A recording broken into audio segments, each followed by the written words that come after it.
Mga bata, napakahirap nang ibalik. Tanggapin na natin sa katotohanan na hindi na natin ibabalik. Lahat ng mga kinalakihan natin.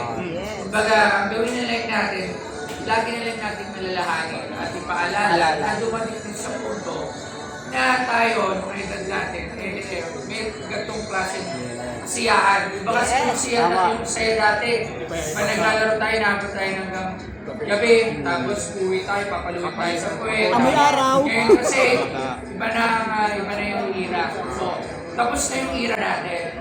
So, gagawin na lang natin is, lagi natin papalala na dumating yung era natin dito sa pinakamasaya.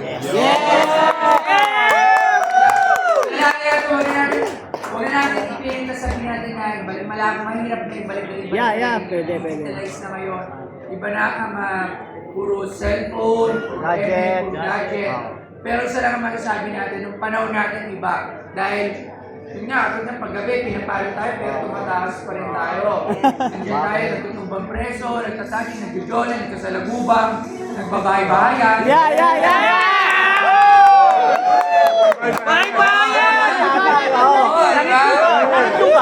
So, maraming laro yung actually, yung mga kabataan ngayon, nag-gusto nila yung mga laro natin. Kaya, sayang at hindi nila nabutan yung ating laro na talagang kinagiliwan natin. Favorite kayo, bahay-bahay. Mabuhay pa rin tayo, mga bata ngayon!